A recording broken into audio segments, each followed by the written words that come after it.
I love it. I love seeing who's here. We've got some first timers, which is absolutely awesome, and some previous guests. I told you, Dr. Harry Cohen, this show is addictive. You're gonna find. You're gonna.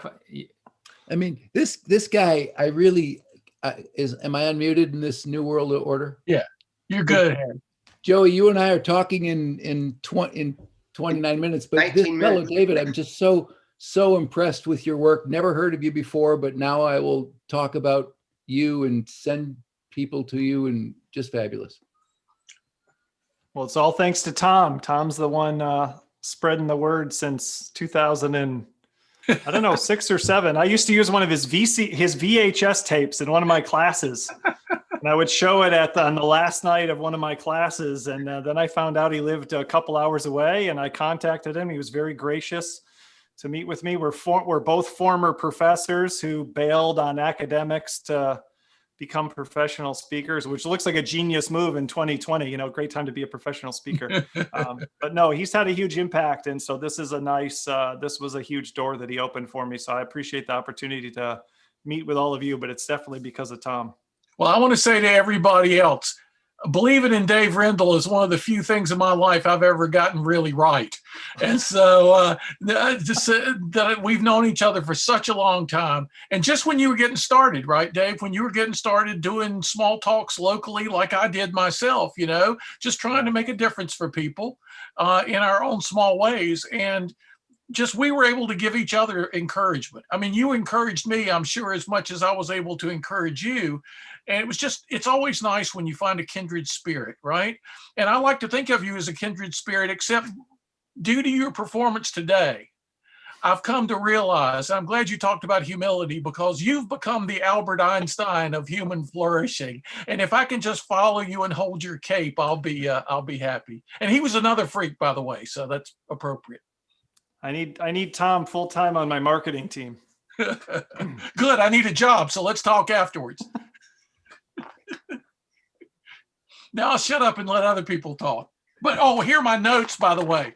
And you can tell when I get excited, there are other colors like red and yellow and pink, and I've got hearts in the margins, and it was just spectacular, Dave. So thank you. I needed that. Thank you. Yeah, I must say, hold on. I think there was Joey, and maybe there was Heidi as well. Guys, go. You know that this after show is all about you guys. Go ahead, Heidi. Thanks, Joey. Firstly, I just wanted to say thanks for You're muted, Heidi. You're muted. Unmute. There you go. There you go. Thanks, Tom. So I was just saying thank you. That was a fantastic interview. I really enjoyed that. And thanks, Tom, for introducing Dave to Joe. And my question to you is my interest is, how did you land up going to study psychology? I know there's Brené Brown who's got the change the narrative, and that's kind of seems like the message that you're giving change the story in a way. But what drew you to go and study psychology and then land up where you are now? Yeah, that's just a very different and difficult personal experience. So when I was 16, my best friend was killed in a hunting accident on New Year's Eve. One of my other friends stumbled and shot him through the back of the head and killed him. And he wasn't just my best friend, he was my only friend, because we kept moving to these small religious schools, probably 5 of them in a 10-year period. And so he was the only person who I had as a friend consistently through my childhood growing up. And I went to a very small school at the time. And so we lost a friend. And then one of our other friends is the one who had done the killing, certainly accidentally, but it was still devastating to all of us.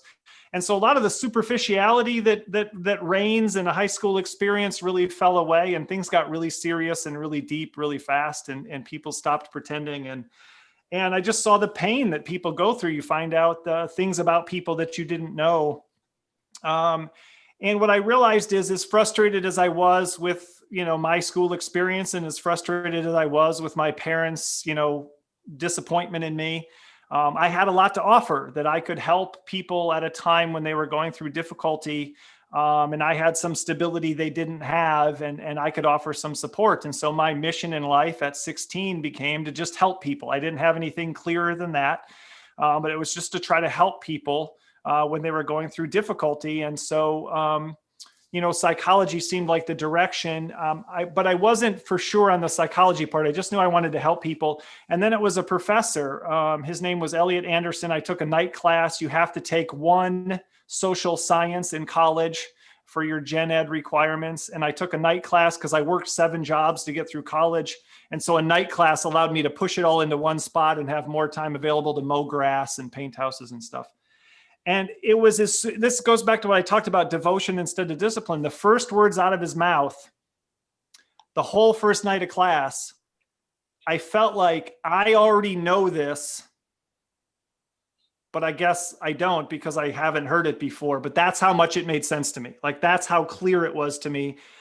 Whereas I was currently a math major and I was getting an A in calculus, but I was pretty sure I had absolutely no idea what was going on. And I never really comprehended what was happening. And so I just really fell in love with psychology. It just made sense to me. I'm a very intuitive person, and just intuitively in my mind, every word just clicked. And I immediately was like, oh, that's what that is. Oh, that's what that means. Oh, that's how that works. And it just immediately, I just loved it. And then it fit perfectly again with my goal to help people. And actually, he's a great freak factor story because he came up to me, that same guy, when I was a junior, when I was a sophomore in the dorm. He was the resident director. And he said, Dave, do you want to be a resident assistant? And I said, no, because I'm the reason you have resident assistants, right? I'm the problem. You can't put the prisoners in charge of the prison. And he was the first person who shared the freak factor with me. He said, no, Dave, he said, I see all of he didn't say it in these exact words, but he basically said, I see your weaknesses as strengths. I see a lot of me in you, and I see a lot of your negative qualities as leadership qualities. And in that moment, he changed the entire trajectory of my life with a 10-second conversation. And he gave me the opportunity to be a leader when everybody else thought I was the problem. He helped me see the upside of the downside of my qualities. And it didn't crystallize at that point, but that was the beginning of me seeing that weaknesses could be strengths, and that I wasn't as broken as everybody thought, and that there was another part to the story that no one had ever seen before. And so there's a lot to that, but yeah, that's how psychology ended up being the direction. But then I ultimately realized I love the study of it, but I'm not going to counsel people. I can't sit and listen. I think I'll cause you to be less mentally healthy when I'm done listening to you than if, I want to be sharing. I want to be talking. I want to be communicating. I want to be entertaining. I don't want to sit and listen all day. I can't physically do that sort of thing. I want to show you guys the freak factor deviant traits assessment. And this is actually, I did it very, very quickly. So in a very rushed way, we didn't get a chance to go through it. But what's really interesting about it is you go through and indicate what you believe are your strengths, and then rank them. And I don't know if I would have done them differently, but I kind of almost did them kind of from 1 to 52. And then you go down and you assign all your weaknesses and do the same thing. And what I really, what I loved at the end is then you go and you kind of put them onto this grid. And David, why don't you tell what's so like magical about what happens when you put your strengths and weaknesses together? Yeah, so let's take the easiest one of his is I'm missing it right now. Oh yeah, number 3, dedicated and persistent, and number 3, stubborn and obstinate. So, we're about to go into 2021 and you're supposed to have New Year's resolutions. So Joe's like, hey, I want to get better. I'm going to be less stubborn. Well, in order to be less stubborn, you have to be less persistent. And again, back to who decides, but also just even what is the definition of persistent? It's sticking with things longer than most people think is reasonable. What's the definition of stubborn? It's thinking sticking with things longer than most people think is reasonable. It's literally the same word, but we have one that means something negative and one that means something positive. So what you see on this last page, and the reason I do it this way, is it's not me telling you your weakness is a strength. It's you identifying a strength, identifying a weakness, and then seeing that it's two sides of the same coin. It's a two-edged sword, and that you can't have one without the other. And so the real question becomes, how do I build on that strength instead of trying to fix that weakness? But it's seeing that connection, right? Seeing that connection. I don't know if people raise hands, Joseph. Is that what Harry's doing? Go ahead. So David, I so love your stuff and get it completely. Can't you be direct and not rude? You can be. You can be, but there's always some people who will perceive it that way, even though you would say that's not the way I intended it, or I didn't do that. But you can have people interpret. So part of the way to think of the weakness is that sometimes it's just acknowledging that it will seem that way to people, back to who decides. And there's no way to behave in such a way that no one ever sees it as rudeness. It's always a potential. So this, I'm a little stuck or maybe dense. I want to be direct always. I think it's a wonderful virtue. I never want to be rude. Now, being perceived rude is not the same as, but if that's what we're defining as rude, if I think isn't there real rudeness or incivility or disrespect or unkindness? There's somebody, Harry, let's say I'm your employee and I have a friend who's your employee, right? And we're talking, and the other guy's like, oh man, Harry's such a jerk. He's so rude. He's always just really, telling you you're not doing a good job. And then I say, well, that's one way to look at it. The way I see it is, if you want to know the truth, go to Harry. If you want to get some good feedback, go to Harry. He's going to give it to you straight. So it's a perception thing. You're doing the same thing to two people. One person perceives it negative. The other person perceives it positively. But if you and I are speaking, if you and I are speaking, it may be. Go ahead. I'm going to be direct. Judy's going to jump in and interrupt. Judy, you're being so blunt and rude right now. No, but I think it has to do with your impact, of what the impact is that you want to have.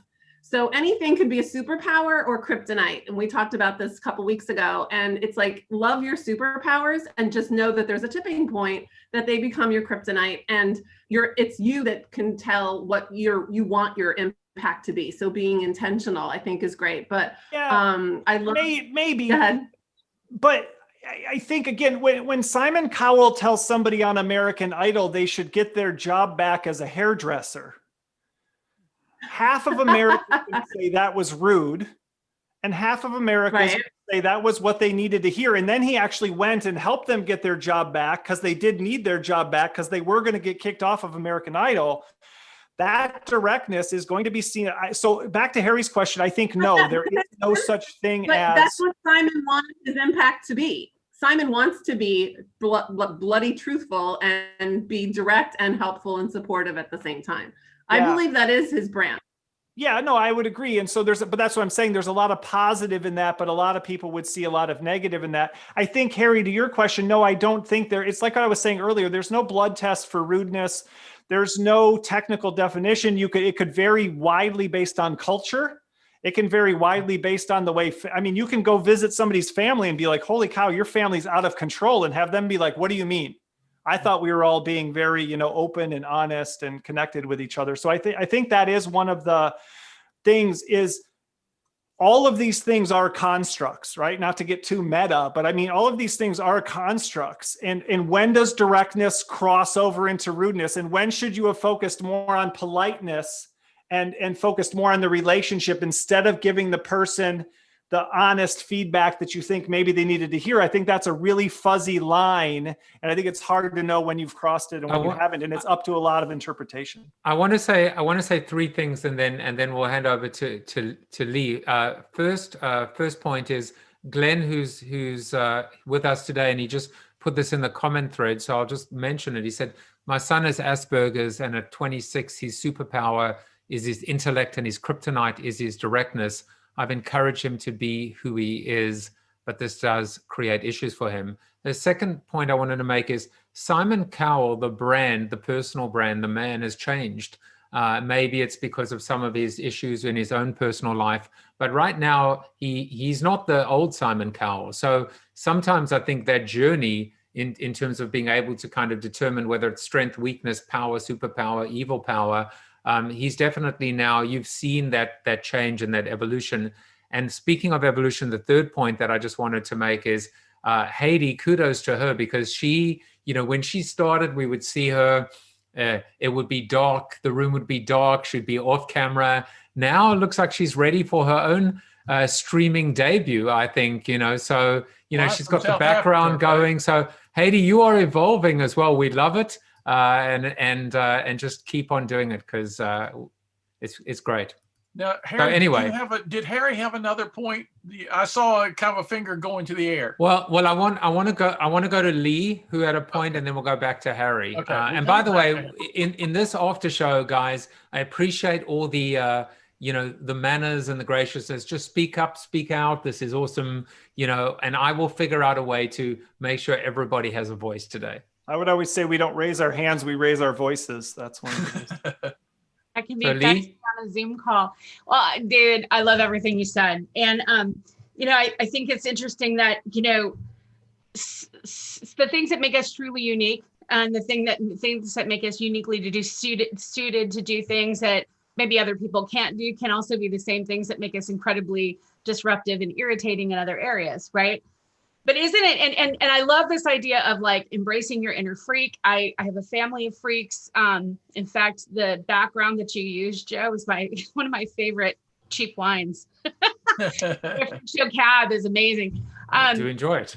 So, and all their labels are kind of freak showish. So, but when I look at the two sides of the coin, and I also wrote a book that's got really amazing parallels. But when I look at the two sides of the coin, what I see with consulting is that a lot of people use that, permission to let my freak flag fly as an excuse to almost exacerbate the other side of the coin to a point where they're unapologetic about who they are in a way that is sometimes, especially in business, sort of inappropriate. And I think we get ourselves into a place where we've done all the self-assessments and all the tests to understand how we're designed to function. And if we're not really careful, it can kind of turn us into a place where we're kind of navel gazing. And it's kind of like, we say to people, it's my way or the highway. I'm just this way, come and deal with me. So isn't it important too, like as you are embracing the freak within and also recognizing the beauty of the freaks outside, that we really work hard to be others aware. And then we allow that to kind of temper the sides of our personas that are more difficult and challenging for other people to deal with. I mean, to a certain point, you don't want to like accentuate what people think about you. And I think a big part of embracing your freak is letting some of that go, right? But do you see a pattern where sometimes people take that to a place where it becomes so extreme? Like, we're not all Simon Cowell. We don't all have a bank account that affords us to be, a persona that is very brash and arrogant. Yeah. So, well, let's go back to the kryptonite example for a second and dig into Superman. Superman is normal man on Krypton, and he's Superman on Earth, right? His superpowers come from being on the Earth. Kryptonite weakens him, not actually by weakening him, by turning him to who he used to be, which was just a normal person on a different planet, right? Mm-hmm. And so the key thing that I focus on is that alignment. So in your point, when somebody is behaving in a way that's inappropriate, now their strength isn't in the right spot. It's putting the spotlight on their weakness, right? They're doing it in the wrong place. So I had somebody listen to my talk one time, and she went back to work, and it was performance evaluation time. And she was like, "Hey, Dave told me I'm awesome and I don't have to change, so you can suck it," and that wasn't going to work, because that job. And then some students said, "Oh, Dave, you told us we don't have to do stuff we don't want to do. And so we don't want to do our group presentations because we get uncomfortable when we have to speak. And you said we shouldn't have to do what we don't have to do." And I said, "That's exactly right. But you chose to join a college program that requires you to do that because you wanted to get your degree. So if you do not want to get your degree, you cannot give presentations. But when you're in this situation, you have to meet the requirements of the situation. And so what I tell people a lot of times is the problem in that case isn't the person overusing it. Because again, that's one of my key things is amplify. I think you need to use it more. You just have to find the right places and the right times to use it where you can be effective. And one of my other principles is avoidance. Try to stay away from those situations where it is a problem, where it is antagonizing, where it is difficult. So there are situations that put a spotlight on these supposedly, again, bad parts of us. But again, it's just like kryptonite. Those are the wrong spots for us. It's not that we're overusing our strengths. It's that in that situation, it's a weakness or it's a problem or it's a difficulty. When you're behind me in the security line at an airport, you're going to love me. Right. Because I'm efficient and I'm going to move through it quickly. When you're in front of me, you're going to hear me sighing loudly at your ineptness because I want to get through that line. Yeah. And so I do think, again, when you start talking about corporations and you start talking about consulting and you start talking about these things, I think those are situations where people are using a quality in the wrong time, in the wrong way. And instead of seeking out the right way and positive and adaptive ways to use that, they are trying to force it into a situation where it doesn't fit, where it doesn't work, where it isn't appropriate. And again, though, the problem is not them. The problem is the match between them and the situation. So again, I don't think we counsel them to fix, to change all those kinds of things. You say, where would this be better? Where would you, I had a coach one time and I said, maybe because you have such a problem with authority and this is a big corporation, you should do things on your own. And when I went to meet with him one time, he wasn't there. And I asked the company what happened. They said he quit and he started his own consulting company. And he's been doing great for the last 10 years. That was what he needed to hear. He didn't need to change. He needed to move into a situation where, and oftentimes some of those negative behaviors are also an effect of the wrong situation. When you start pushing me around and I value my autonomy, you're going to see bad behaviors from me.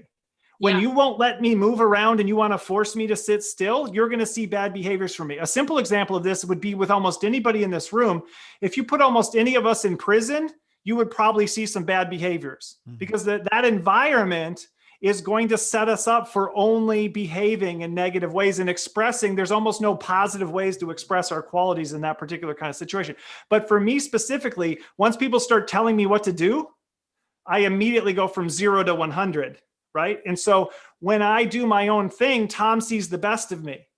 But I'm doing some work for a university, just even as a contractor, and I'm working with this lady who's tremendously deliberate and tremendously process-oriented and tremendously plotting.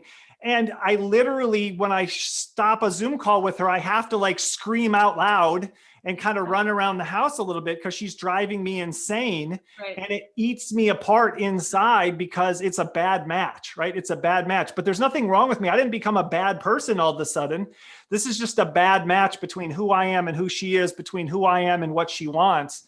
I don't need to fix me. David, can you give some other examples of how you found the magic of helping people kind of, even with your assessment, kind of match of like, hey, these are things that you do and here's how you can get alignment better. Can you share a couple other anecdotes about that?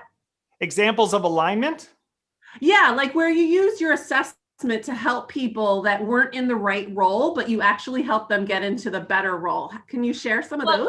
And while you do that, because you kind of touched on this, I had a second part, which was, so I call it pros and pitfalls, the two sides of the coin. And it's kind of like, how do you maximize your pros and minimize your pitfalls and recognize how you're designed to function so you can put yourself in the right position and under the right leadership to thrive.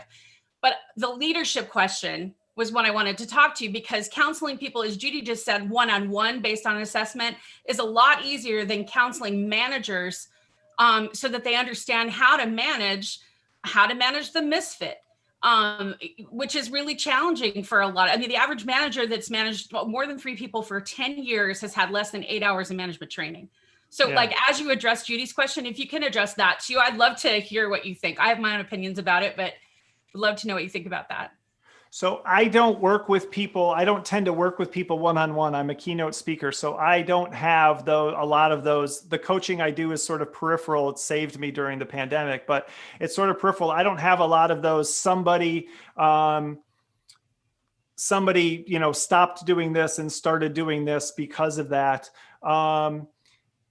The leadership question, the answer is I do the same thing with leaders that I'm talking to you about. I say, you need to help your people find the right fit. You need to stop trying to fix them. You need to help. So one of the answers to Judy's question is, it goes back to not only is the assessment on my website, but there's a list of 20 questions to help you find your strengths and weaknesses. And part of it is simply, this is something we don't do in organizations. It's called appreciative inquiry. We don't ask what's working. We most often, consultants get hired to fix problems, and we most often don't say, where is this person doing well? We say, where are they doing poorly? So where I start looking for alignment, to Judy's point, is even within the current role that they have. What parts of your current job do you like? What parts of it do fit who you are? When do you lose track of time? When are you energized by the work that you do? And all I tell, so then to answer Lee's question within that context, and what I tell bosses to do is expand that. Give them more of that. And ask them what isn't working, what doesn't fit. So one is just ask them three responsibilities that fit your strengths, 3 responsibilities that fit your weaknesses. Then expand the one, alignment, but then I try to encourage bosses and the person, how can you avoid those other things? So Tom and I used to be college professors. When I was a college professor, I hated grading papers. It was one of my least favorite things about being a college professor. And I had a guy come up to me after going to a Brian Tracy thing. And he's like, Dave, sometimes you just got to eat that frog. You got to do the hard thing first. And, I was like, well, that's stupid. I don't like frogs. And that's dumb advice. Brian Tracy's a good guy, but he's wrong. And so I said, look, here's my goal. My goal is to build my speaking business to a point that I can quit teaching and never grade papers again for the rest of my life. And I did that, right? I did that. I accomplished that goal 7 years ago. And not only that, when I was a professor, I gave group papers instead of individual papers. I gave multiple choice tests instead of essay tests. I did everything I could do to dramatically reduce the requirement for grading. And I also maximized the time that I spent doing those things that I could do well, which was motivating people, inspiring people, helping people understand big ideas and breaking them down in small ways, not grading their papers and giving them feedback. So I start with the specific thing. And then there's a whole section in the book called How to Find, your freak factor without quitting your job. But it really is a lot of going back to your thing, Judy, experiments. It's, what is that hobby that you enjoy? What's that weird interest that you have? What's that thing that people have been telling you shouldn't be excited about, that you shouldn't be in, that you shouldn't be focused on? People tell you you're a neat freak. Sign up for the National Association for Professional Organizers. Dig in a little bit. Maybe that's your future. I guess I do have a great story. My wife has a music degree, which she never used. Then she started working in human resources and got a master's in human resources, and then started teaching human resources, but she didn't like it. Okay. And my wife is also a horrible, terrible, irritating person. And here's how. She never even lived in a house that her family owned for her entire childhood. She went to the dentist for the first time after getting married to me because we had jobs and we had health insurance, and her family never did. We bought her mom a car that her mom still owns, so her mom would have reliable transportation. We had more bathrooms in our last house than we used to have bedrooms that I had in my house growing up. So my wife and I I worked 7 jobs to make it through college. My wife and I both had to pay our own way since the time we were 10, 11, 12 years old. And yet my wife constantly tells me, Dave, I just don't like the carpet in here. I think we need wood floors. Dave, our deck isn't big enough. Dave, our curtains in the dining room, they're just not going to work. It's just not going to work. And we just celebrated our 25th wedding anniversary, but we almost didn't make it because I saw my wife as a massive complainer, right? And I saw her as ungrateful, and I couldn't figure out how she was ungrateful for a life that was obviously better than the life she had for her entire lifetime. Then one of my friends was doing Gallup StrengthsFinder coaching, and he had to practice on some people, and I'd already done the test, but I gave him permission to coach me, and then she took the test. And her number one strength was maximizer. And maximizer means no matter how good it is, you want it to be better.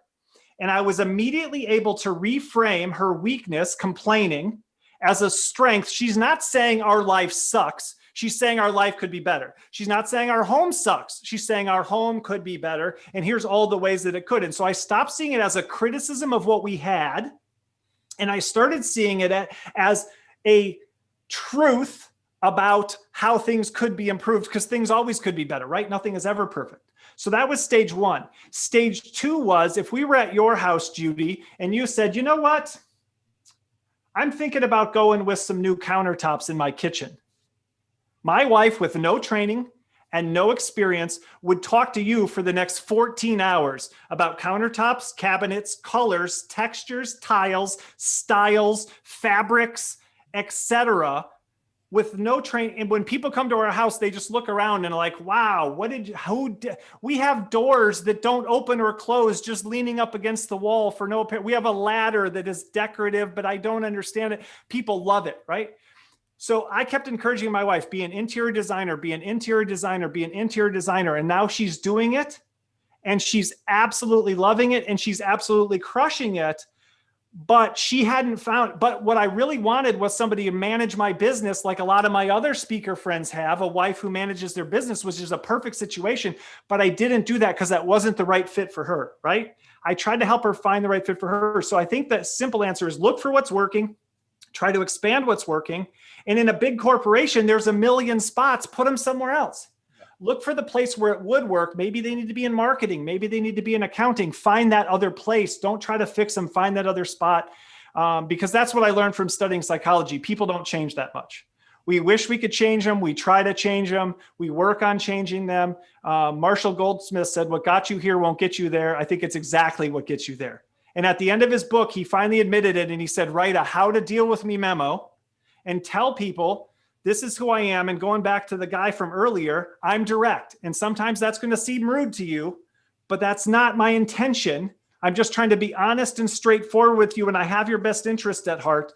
Communicate to people your weaknesses, how they look like weaknesses, and how they're related to your strengths, and help them understand how to get the best from you, and tell them you'll do the same for them. So I think that answers part of your question, Lee, too, is we don't just demand this from others. We also want to give this to others. We want to accept and appreciate others. We want to give them permission to amplify. We want to help them find the right fit. We want to do the same things in both directions. Yeah. David, this was amazing to me. I curse you even more because I now have about 17 different Corona bites. I'm just going to basically put a note saying, you know what? Just watch the whole damn thing. It's a Corona meal. It's a Corona meal. But bite after bite after bite after bite. But for me, the one that I just thought was absolutely the cherry on top was this idea of it's the difference between who you are and where you are or where you want to be. And I think the where part, and actually being able to take something like attitude, behavior, personality, quirks, desire, and represent it in terms of a place, whether it is a physical place or a place in time, I think blew my mind. So I just want to thank everyone, especially some of our first timers. Well, Lee, it's your first time here. Be warned, the Zoom after show is addictive. David, you are, as Harry came back as well, and Judy came back, and Tom won't leave. Come back anytime. And Tom stays there even when you're not on. He stays there waiting. I do, and I yell at the screen. Well, guys, this was a real treat today, and you know what, a lot of parallels and learnings as well for me as a parent, and I was certainly taking notes. In fact, and I will say, it's the first. I normally have my half page of scribbled notes, which afterwards I can't read. First time I've actually had to go onto the back side.